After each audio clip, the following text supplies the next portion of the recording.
The massive station hung in the darkness of space like a jewel catching the last rays of a dying star. Apex Prime was neutral ground, a place where the powerful species of the galaxy came to argue and make decisions that affected billions of lives across thousands of worlds. Today, the station buzzed with activity as ships from every corner of known space docked at its countless bays. The Galactic Assembly was in session, and every major civilization had sent their best diplomats and military leaders to attend. Inside the main chamber, the noise was almost overwhelming. Thousands of beings filled the seats that spiraled upward in concentric rings around a central platform. Some delegates stood on multiple legs, others floated in containment fields, and a few existed as pure energy constrained within specialized pods. The air itself seemed to vibrate with the constant translation of hundreds of languages, each species trying to make their voice heard above the chaos. This was power on display.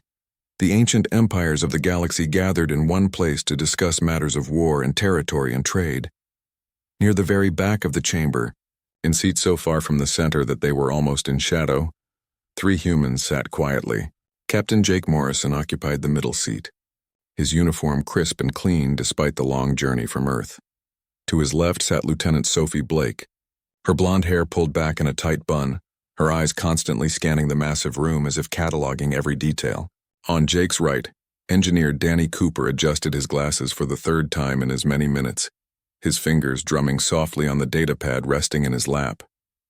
They represented humanity, a species that had only discovered faster-than-light travel 200 years ago, a civilization so young that most of the beings in this chamber came from cultures older than human written history.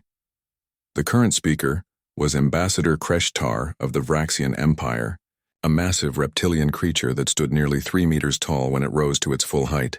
Its scales gleamed like polished emerald under the chamber lights, and when it spoke, rows of sharp teeth flashed behind thin lips. The Vraxians controlled over 400 star systems and commanded a military fleet that numbered in the thousands.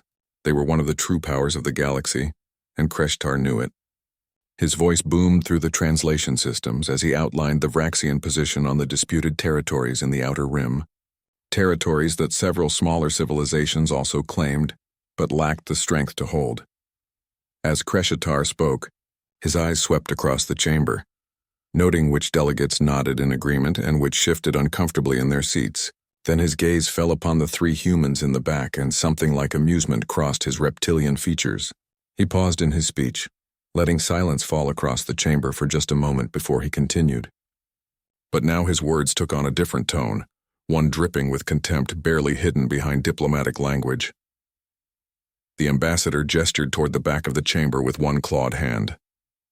He spoke of how times had changed, of how even the most primitive species now believed they deserved a voice in galactic affairs. The translation systems carried his words clearly to every corner of the room. He mentioned Earth by name, this tiny civilization with its handful of colony worlds and its laughable fleet of outdated vessels. The Vraxians had been traveling between stars when humans still lived in caves, he said. The Vraxians had built empires when Earth was nothing but savages hunting animals with pointed sticks. Laughter rippled through the chamber. Not polite chuckling, but genuine mocking laughter. The delegate from the Corvian Collective, a species of insectoid beings, clicked its mandibles in what passed for amusement among its kind. Even the normally reserved Eldari, elegant beings of silver skin and ancient wisdom, permitted themselves small smiles. The humans had been granted seats in the assembly as a courtesy, but everyone knew they held no real power. Their military was tiny, their technology generations behind the galactic standard, their economy barely worth mentioning in the grand calculations of interstellar trade. Jake Morrison sat perfectly still during all of this.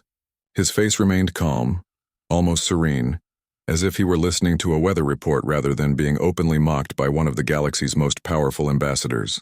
His hands rested loosely on the armrests of his seat, not clenched in anger, not fidgeting with nervousness. He simply existed in that space, quiet and patient. Sophie Blake glanced at her captain from the corner of her eye, saw the absolute stillness in his posture, and understood. She returned her attention to her datapad, her fingers moving across its surface as she made notes that had nothing to do with the current speech.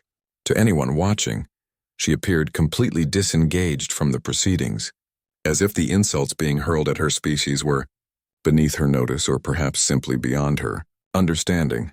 Danny Cooper pushed his glasses up the bridge of his nose again and pulled up a new file on his datapad. Technical specifications scrolled across the screen, dense columns of numbers and engineering diagrams that would mean nothing to most of the beings in this chamber. He studied them with the focus of a student reviewing for an exam, apparently unaware that his entire species was being ridiculed just a few hundred meters away. Kreshitar concluded his speech to enthusiastic applause from the more powerful delegations. The Vraxian ambassador returned to his seat, satisfaction evident in the way he moved. He had made his point and humiliated the upstart humans in the process. Several other speakers rose to present their positions, and the assembly moved on to other matters. The humans in the back were forgotten again, dismissed as irrelevant to the real business of galactic politics. But outside the chamber, in the vast docking bay that housed the ships of every delegation, something waited in the darkness between the berthed vessels. The sensors that constantly swept the bay had detected it hours ago, when the human delegation first arrived. The readings had been strange, showing a mass that seemed to shift and change, that appeared in one scan and vanished in the next. The station's automated systems had flagged it as a sensor malfunction and moved on. After all, nothing could hide in a monitored docking bay. Nothing could exist in that space without being clearly visible to the dozens of security systems that protected Apex Prime. The three humans sat in their seats at the back of the assembly chamber as the session dragged on for hours. Species argued over border disputes and trade routes, over mining rights and colonization permits. Alliances were tested and treaties were proposed, and the endless dance of galactic politics continued, as it had for thousands of years. Through it all, Jake Morrison, Sophie Blake, and Danny Cooper remained quiet. They voted when required, which was rarely. They spoke when called upon, which was never. They simply observed and waited. As the session finally came to a close and delegates began to file out of the chamber, Jake stood and stretched slightly. Sophie tucked her datapad under her arm, and Danny closed his files. They moved toward the exit along with everyone else, three unremarkable humans in simple uniforms, so far beneath the notice of the powerful beings around them that they might as well have been invisible. No one looked at them. No one spoke to them. The galaxy had made its judgment clear, but as they walked through the corridors back toward the docking bay, Jake allowed himself the smallest of smiles. Sophie caught it and raised an eyebrow in question. Danny saw it too and grinned despite himself. They had sat through the mockery and the insults without reaction, because they knew something the rest of the galaxy did not. Behind them, waiting in the shadows of the docking bay, sat the real reason humanity had come to Apex Prime. And when the galaxy finally saw what the quiet humans had brought with them, the laughter would stop. 3 weeks passed after the assembly session, and the galaxy changed in ways that no one had predicted. The Vraxian Empire launched a massive surprise attack on the Thalori Commonwealth, striking without warning or declaration. The Thalori were a peaceful species, their worlds dedicated to art and philosophy and scientific research rather than military preparation.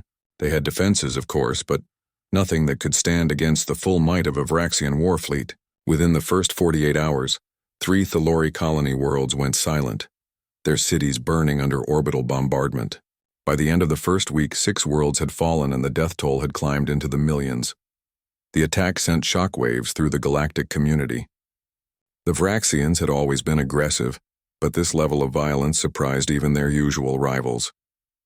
Ambassador Kreshitar appeared on every major communication channel to explain that the Thalori had secretly been developing weapons in violation of ancient treaties, a claim that no one believed but no one could definitively disprove. The Vraxian fleet positioned itself at the Meridian Gate, a strategic choke point that controlled access to 12 populated star systems. From that position, they could strike at will or blockade entire regions of space. The message was clear: submit to Vraxian authority or share the fate of the Thalori. The Galactic Assembly reconvened in emergency session, but the response was fragmented and weak. The ancient alliances that had maintained peace for centuries now showed their cracks. Some species called for immediate military intervention, while others urged caution and diplomacy. The Corvian Collective refused to commit forces without guarantees of territorial compensation. The Eldari proposed sending mediators to negotiate a ceasefire, but the Vraxians had already rejected any talks. Hour after hour, the debate continued while Thalori refugees fled their burning worlds in whatever ships they could find. On the second day of the emergency session, the human delegation requested permission to address the assembly. The request was denied. Jake Morrison submitted it again through proper channels, and again it was set aside in favor of more important speakers. On the third attempt, a minor functionary finally granted the humans their moment to speak, more out of bureaucratic obligation than any real interest in what they might say. The chamber fell into an annoyed silence as Jake stood and walked to the central platform, Sophie and Danny remaining in their seats in the back. Jake's statement was brief and simple. He expressed humanity's horror at the violence being inflicted on the Thalori people, and stated that Earth could not stand by while innocents were being slaughtered. He announced that humanity would be deploying assets to the Meridian system to provide humanitarian assistance to Thalori refugees, and if necessary, to offer defensive support against further Vraxian aggression. His words were clear and formal, spoken in the plain language of someone who had already made a decision and was simply informing others as a courtesy. The reaction was immediate and predictable. Laughter erupted from multiple sections of the chamber, not the nervous laughter of uncertainty but the genuine amusement of beings who had just heard something absurd. Ambassador Kreshtar rose from his seat, his reptilian features arranged in what might have been a smile. He asked Jake directly how many ships humanity planned to send to challenge a Vraxian fleet of over 2,000 warships. Perhaps 2 vessels or 3, these outdated cruisers that humanity called a navy. The mockery in his voice was thick enough to cut. Several other delegates joined in with their own sarcastic questions and comments. The humans were commended for their bravery even as everyone in the chamber understood it to be foolishness, bordering on suicide. Jake Morrison did not answer the question about numbers. He simply repeated that Earth's response was already underway, and that the human delegation would keep the assembly informed of developments. Then he returned to his seat, walking through the chamber as laughter and dismissive comments followed him. Sophie and Danny stood as he approached, and the 3 of them left the chamber together, their footsteps barely audible over the renewed debates about actual military powers and realistic responses. Outside Apex Prime Station, in the vast emptiness of space that surrounded the neutral meeting ground, something began to move. The change was subtle at first, a slight distortion in the star field that might have been a trick of the light or a sensor glitch. The station's automated systems registered an anomaly and then cleared it as the readings normalized. But the anomaly had not disappeared, it had simply adjusted its position. In the darkness between stars and the spaces where no light reached and no sensors penetrated deeply, something massive was shifting its position. The Vraxian fleet at Meridian Gate continued their blockade, confident in their overwhelming superiority. Their sensors swept the surrounding space constantly, watching for any approaching threat. They detected merchant vessels fleeing the war zone, and a few small patrol craft from nearby systems that wisely kept their distance. Nothing that could challenge even a single Vraxian destroyer, much less the entire assembled fleet. The commanders relaxed into their routine, running drills and maintaining their positions while the diplomats back at Apex Prime continued their useless debates. On the 4th day after Jake's announcement, the Vraxian long-range sensors detected something approaching the Meridian system. The initial readings were confused, showing a contact that appeared and disappeared, that registered on some frequencies but not others. The sensor operators assumed it was a glitch or perhaps a piece of debris, something too small to matter. They logged the anomaly and continued their normal duties. The contact kept approaching, moving faster than any known civilian vessel, but still far enough away that it posed no immediate concern. The contact dropped out of faster-than-light travel at the edge of the Meridian system, and suddenly every sensor on every Vraxian ship began screaming warnings. What they had read as one small contact was actually something far larger, something that had been hiding itself in ways that should not have been possible. The mass readings spiked to impossible levels.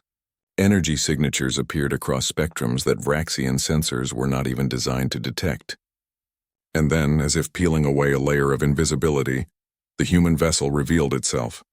The ship was enormous, dwarfing even the largest Vraxian battlecruisers. It did not look like a warship in the traditional sense. No obvious weapon ports or missile tubes, no fighter bays or bombardment cannons. Instead, it appeared almost organic, its hull flowing in curves that seemed wrong somehow, as if it existed in slightly more dimensions than normal space should allow. The vessel's surface absorbed light rather than reflecting it, making it difficult to focus on even when looking directly at it. The Vraxians had never seen anything like it in thousands of years of spacefaring civilization.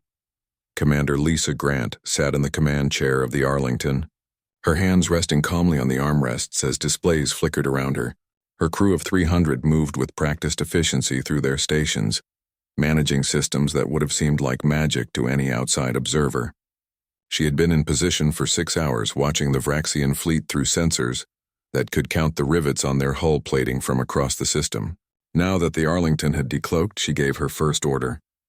The ship began to move forward, accelerating toward the Vraxian fleet at speeds that should have required hours of preparation and massive energy expenditure.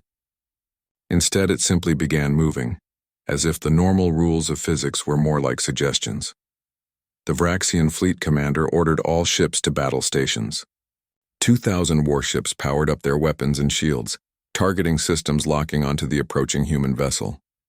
The commander sent out a demand for the human ship to stop and identify itself, to explain its presence in a Vraxian military zone.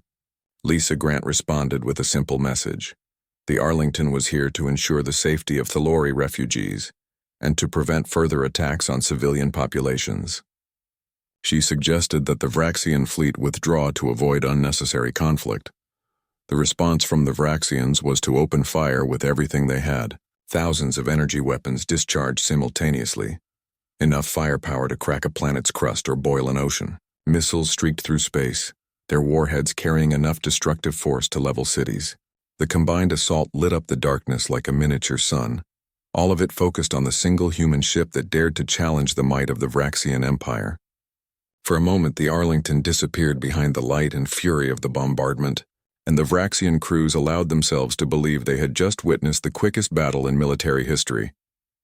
Then the light faded, and the Arlington hung in space exactly where it had been, completely undamaged. Not a single scorch mark marred its strange hull. The ship had not even slowed down.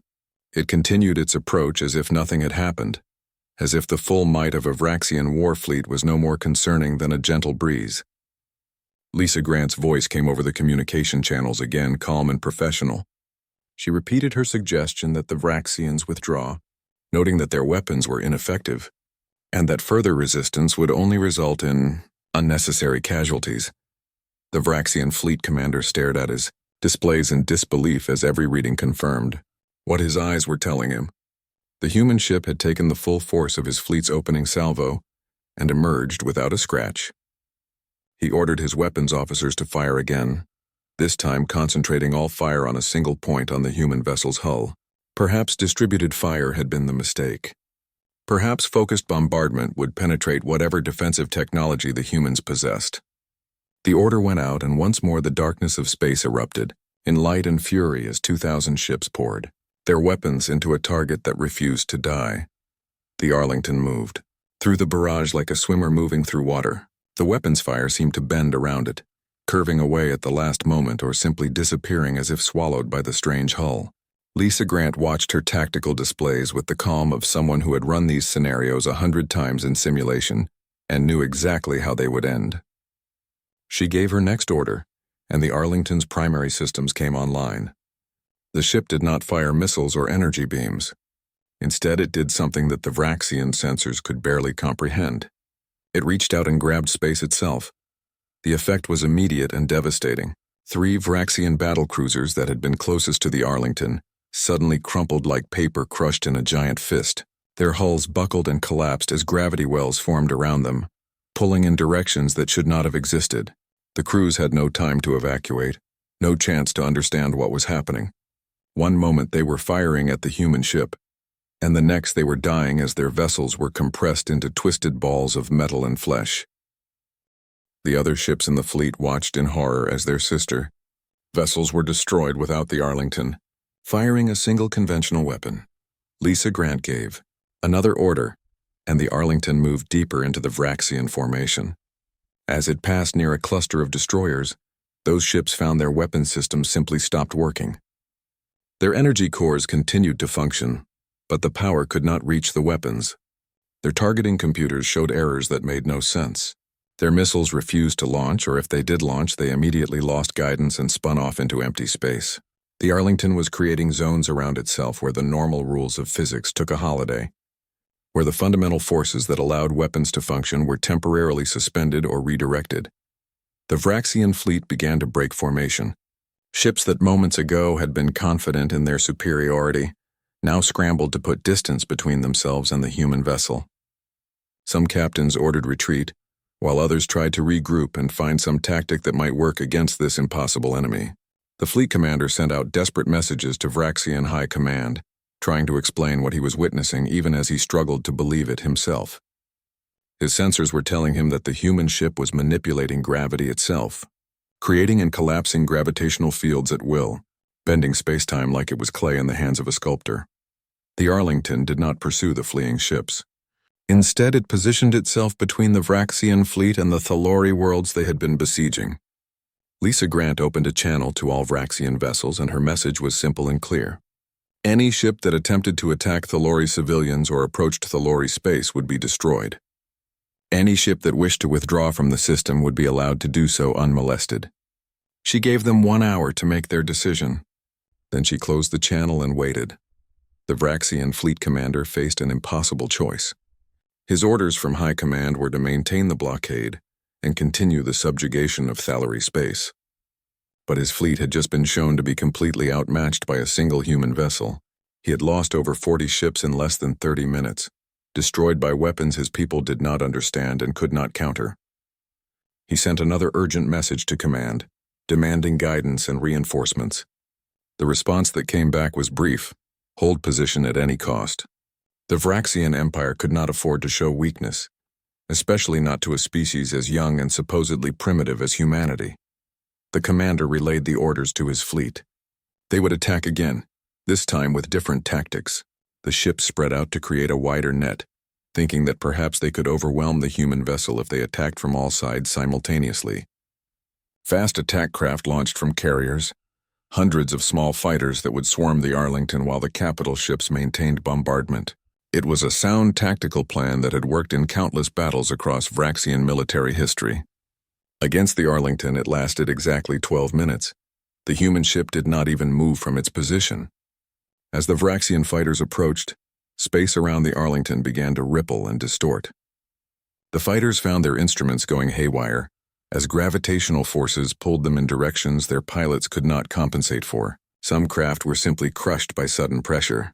Others were torn apart by tidal forces as one end of the ship experienced gravity thousands of times stronger than the other end.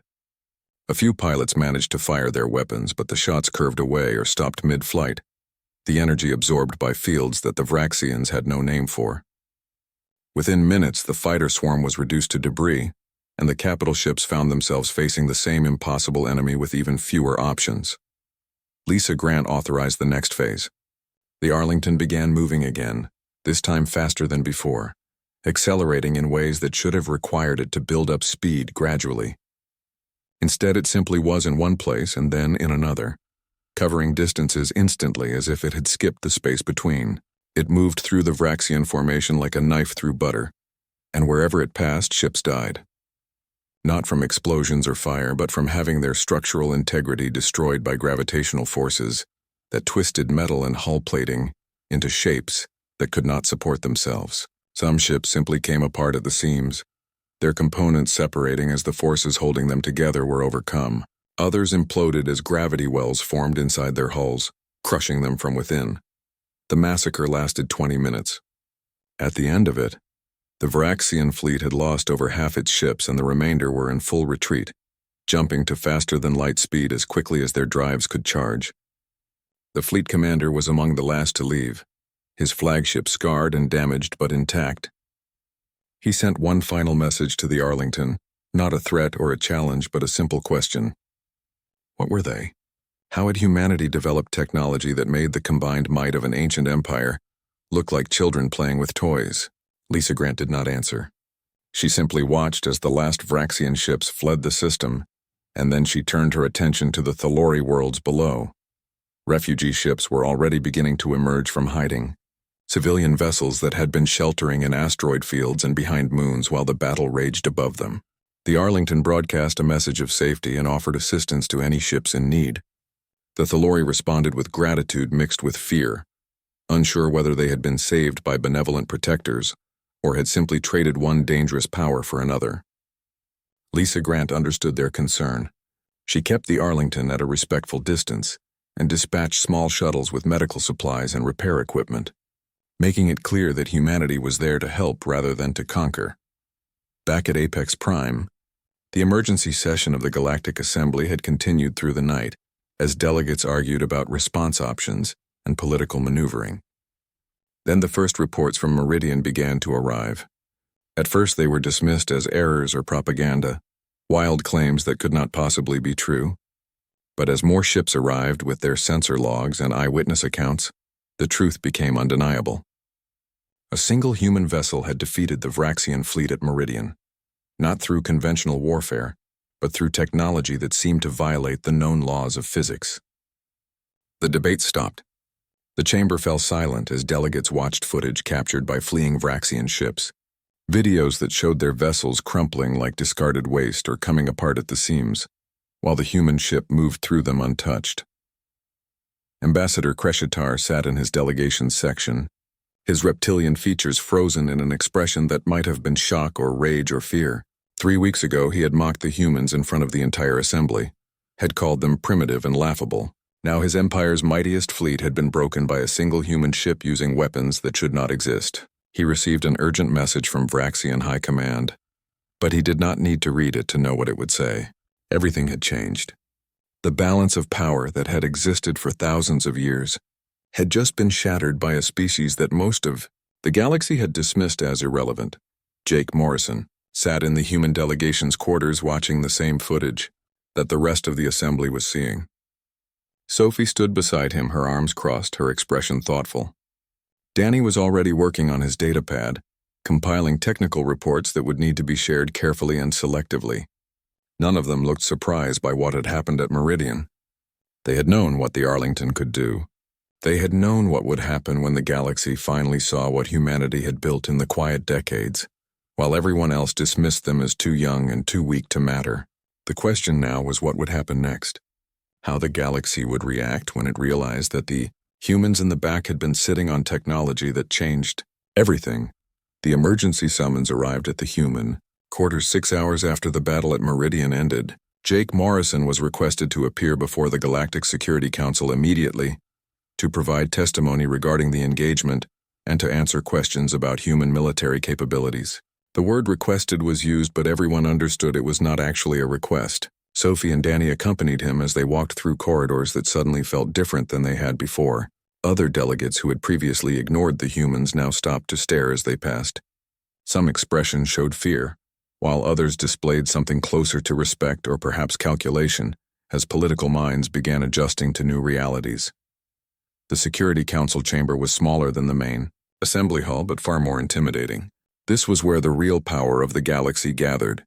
The military commanders and intelligence directors who made decisions that the politicians would later claim credit for. 15 species held permanent seats on the council, the ancient powers who had dominated galactic affairs for millennia. They sat in an elevated semicircle while a single chair waited in the center of the floor below them. Jake walked to that chair and sat down, his posture relaxed despite the weight of hundreds of eyes upon him. Sophie and Danny took positions standing slightly behind him, their presence a silent reminder that humanity spoke with one voice.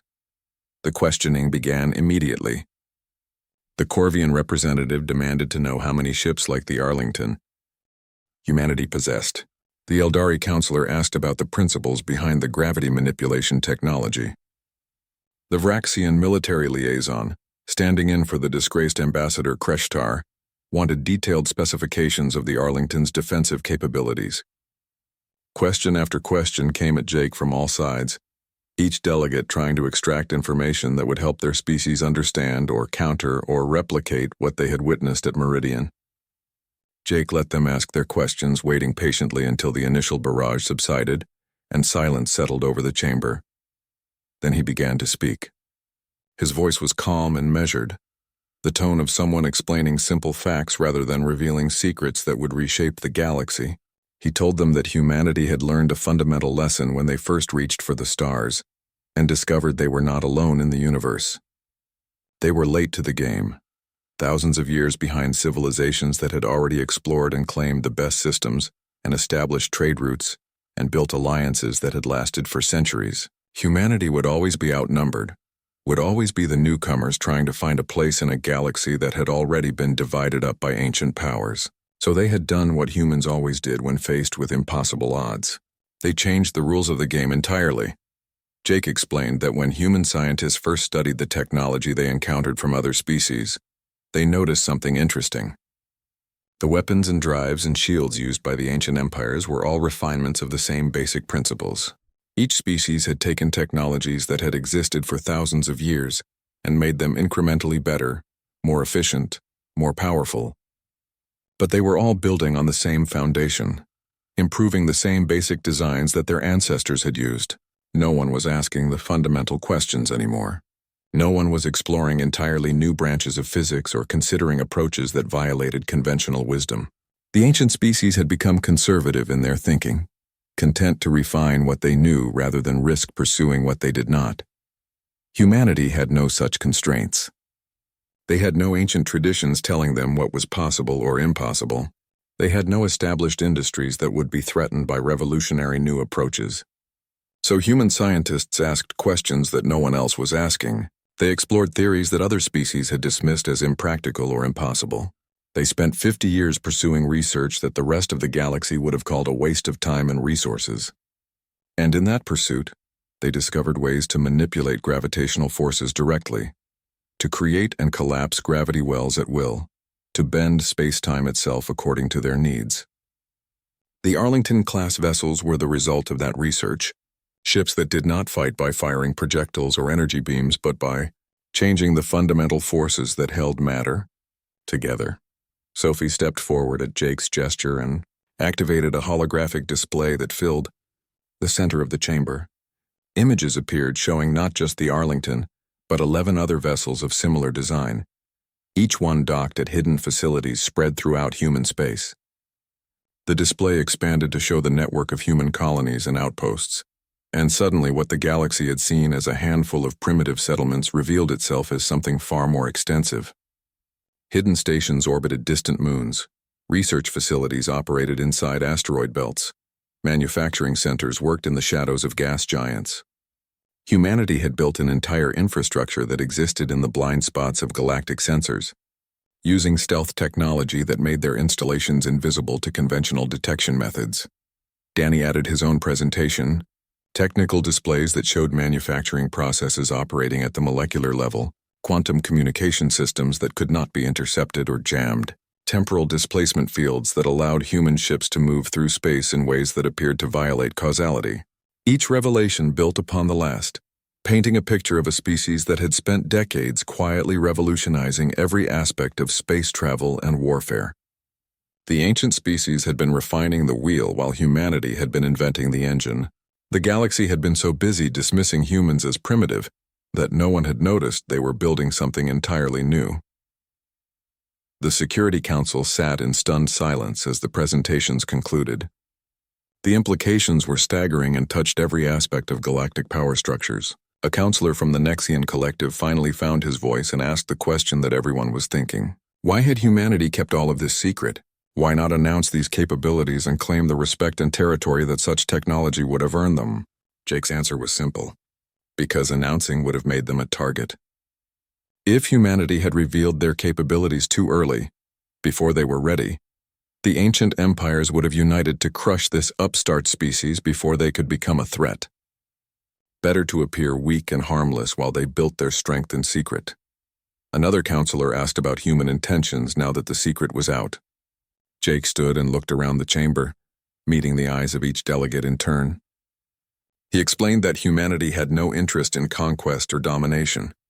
The Arlington-class vessels and all their supporting technology had been developed for defense, to ensure that humanity would never be at the mercy of more powerful species.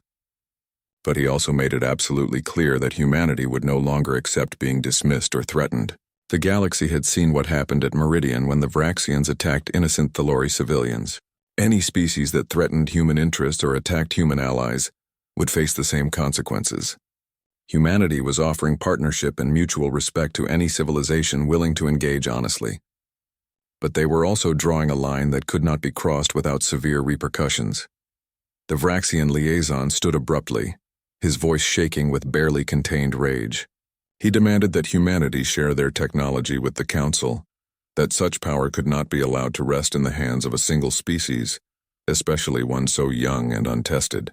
Several other councilors murmured agreement, old instincts rising to the surface as they contemplated the threat to their established power. Jake let the murmuring continue for a moment before he responded, and when he did, his voice carried an edge that had not been there before. He reminded the Council that humanity had developed this technology through their own research and innovation, that no one had helped them or offered to share when humans were struggling to build their first faster-than-light drives.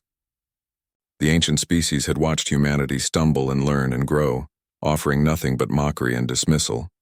Now that humans had succeeded beyond anyone's expectations, those same species demanded to share in the benefits.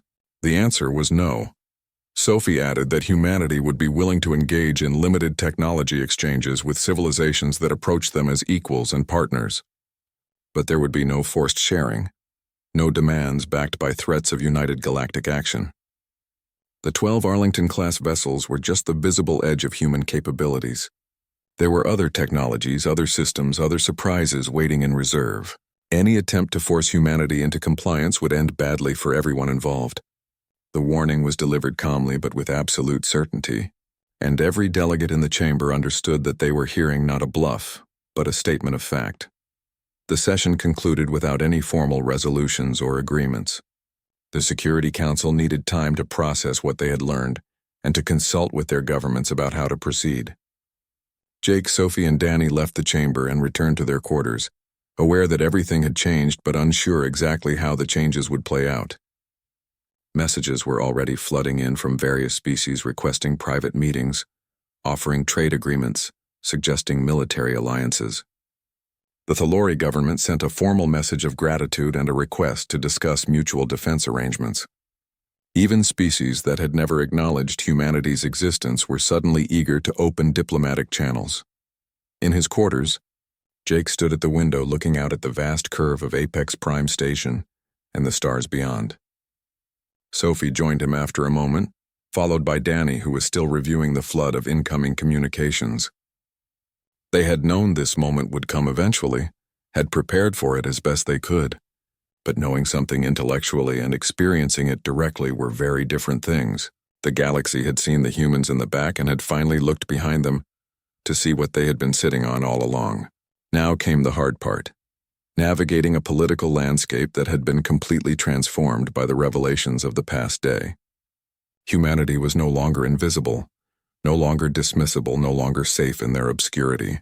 They were players on the galactic stage now, whether they wanted to be or not, and every move they made would be watched and analyzed and challenged by powers that had ruled the stars for thousands of years. The weeks, following the revelations at the Security Council, transformed the political landscape of the galaxy in ways that would have seemed impossible just a month earlier. The Vraxian Empire, humiliated by their defeat at Meridian and exposed as far less dominant than their propaganda had claimed, found themselves isolated diplomatically. Species that had previously feared Vraxian military power now questioned whether that power had ever been as overwhelming as they had believed. Ambassador Kreshitar was recalled to the Vraxian homeworld in disgrace, his career destroyed by his public mockery of the species that had just demonstrated their superiority. The new Vraxian representative who arrived at Apex Prime was considerably more humble in his approach and considerably more careful in his choice of words. Trade delegations from dozens of species requested meetings with the human representatives. Some came with genuine offers of partnership and cultural exchange. Others came with thinly veiled attempts to acquire human technology through economic leverage or political maneuvering. Jake Morrison met with each delegation personally, Sophie and Danny at his side, and he listened to their proposals with the same patient attention he had shown when sitting quietly in the back of the assembly chamber. To those who approached with respect and honest intentions, he offered friendship and the possibility of limited technological cooperation in areas that would benefit both civilizations. To those who came with demands or threats barely hidden behind diplomatic language, he offered polite refusals and reminders of what had happened to the last empire that had underestimated humanity, the Thalori. Commonwealth became humanity's first formal ally, through a treaty signed in a ceremony that half the galaxy watched on their communication networks.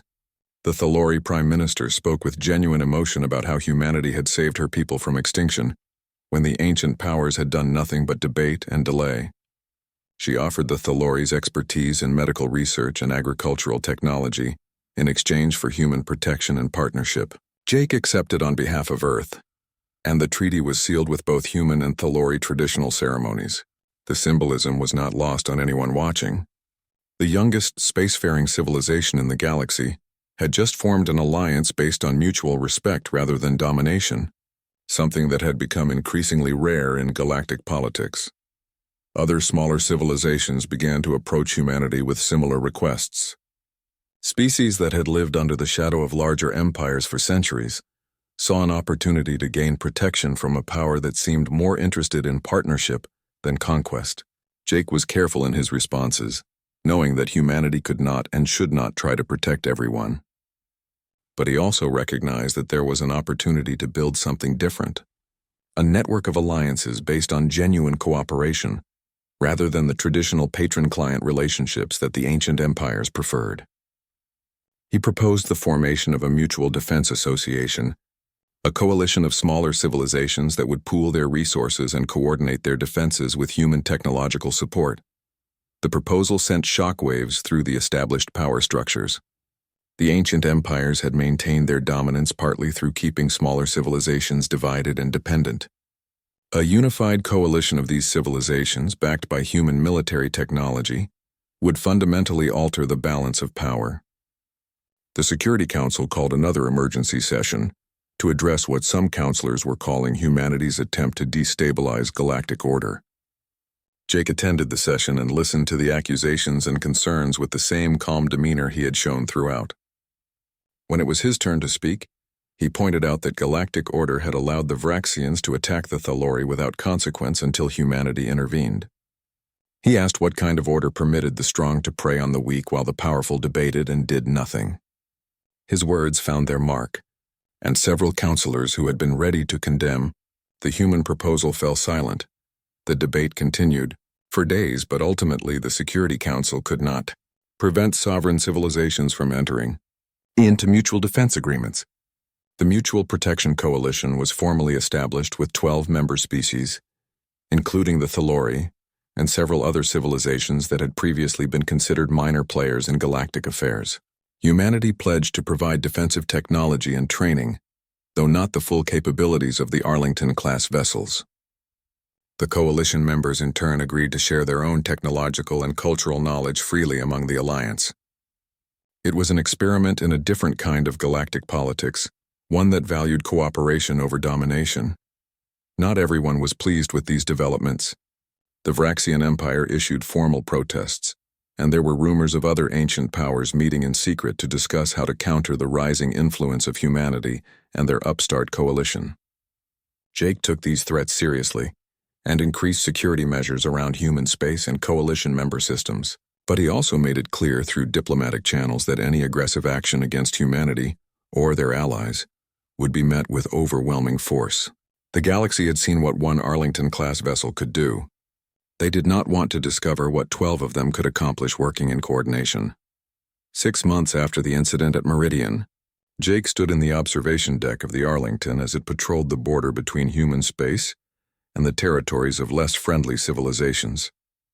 Commander Lisa Grant had invited the diplomatic team aboard to see the ship in person, rather than just through reports and briefings. The observation deck offered a view of space that was breathtaking in its clarity, enhanced by sensors that made distant stars appear close enough to touch. Danny joined Jake at the window, adjusting his glasses as he always did when he was thinking deeply about something. He commented that they had come a long way from being the joke of the galaxy, from sitting in the back of the assembly, while ancient empires laughed at them. Sophie arrived a few minutes later, carrying datapads with the latest reports from Earth. 3 new Arlington-class Vessels were under construction and would be operational within a year. Research teams had made breakthroughs in temporal displacement technology that would make human ships even harder to track or target. The coalition was growing stronger as member species contributed their own innovations and discoveries to the shared knowledge base. Humanity was no longer alone in the dark, no longer the weak newcomers trying to find their place. They had become a pillar around which a new kind of galactic community was forming. Jake reflected on the journey that had brought them to this point. Humanity had been underestimated because they were young, dismissed because they seemed weak, ridiculed because they chose to stay quiet and learn rather than demand immediate respect. But that quiet had never been submission or acceptance of inferiority. It had been focus, the concentration of a species that understood they needed to build something extraordinary if they wanted to survive and thrive among civilizations that had thousands of years of head start. While the ancient empires had talked and postured and rested on the accomplishments of their ancestors, humanity had been working in the shadows, asking questions that no one else thought to ask, pursuing theories that conventional wisdom said were impossible.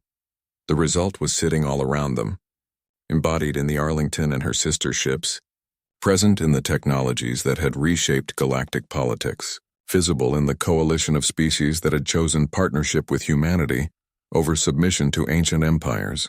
The humans in the back of the assembly chamber had been listening and learning, while everyone else assumed they had nothing to contribute. They had been patient while others were arrogant. And when the moment came to reveal what they had built, the galaxy discovered that the greatest threat to established power was not another ancient empire with a larger fleet, but a young civilization that had refused to accept that the old ways were the only ways. Lisa Grant joined them at the observation window, her command duties temporarily delegated to her second-in-command. She mentioned that sensor readings showed increased Varaxian military activity near their borders. Nothing immediately threatening but worth monitoring. Jake nodded, knowing that the Varaxians would not forget their humiliation and would likely seek ways to restore their prestige. But he also knew that the galaxy had changed in fundamental ways. The ancient empires could no longer simply impose their will through military might. Not when there was a power that had demonstrated the ability to negate conventional military superiority through technological innovation. Danny pulled up a star chart on his datapad, showing the current distribution of human forces and coalition member territories. The network looked small compared to the vast empires that surrounded it, but it was growing steadily, and it was built on a foundation of genuine cooperation rather than forced submission. He pointed out that several more species had expressed interest in joining the coalition, attracted by the promise of protection and partnership without the loss of sovereignty. Jake considered the implications. Growth was good, but it also brought responsibilities and the risk of overextension. Humanity needed to be careful not to promise more than they could deliver. Sophie suggested they needed to start thinking about the next generation of technology, the innovations that would keep humanity ahead of any potential rivals. The ancient empires would not sit idle while an upstart species reshaped galactic politics. They would pour resources into understanding and countering human technology. Some would try to steal secrets through espionage while others would pursue their own research programs. Humanity's current advantage would not last forever, which meant they needed to keep innovating, keep pushing boundaries, keep asking the questions that others dismissed as impossible. It was the same approach that had brought them this far, and it would need to continue if they wanted to maintain their position. The conversation drifted to other topics as the four of them stood together watching the stars drift past. They talked about Earth and how the home planet was handling its new prominence in galactic affairs. They discussed the cultural exchanges happening between humans and coalition species, the ways that different civilizations were learning from each other. They shared concerns about the challenges ahead and hopes for what the future might hold. These were the moments that mattered. Jake thought, not the grand speeches or the dramatic battles, but the quiet conversations between people who trusted each other and worked toward common goals. The galaxy had learned its lesson about underestimating the quiet humans in the back of the room. They had learned that youth did not mean weakness, that being new to space travel did not mean being inferior, and that sometimes the most dangerous player at the table was the one everyone had forgotten was there. Humanity had not sought to prove they were stronger than everyone else. They had simply wanted to prove that they deserved respect, that they had something valuable to contribute, that they could stand as equals among civilizations thousands of years older. Behind those quiet humans had sat not just advanced ships and revolutionary technology, but something perhaps more important. The stubborn human refusal to accept limitations, the drive to find new solutions to old problems, and the courage to pursue ideas that everyone else considered impossible. That spirit had changed the galaxy once and would likely change it again in ways no one could yet predict.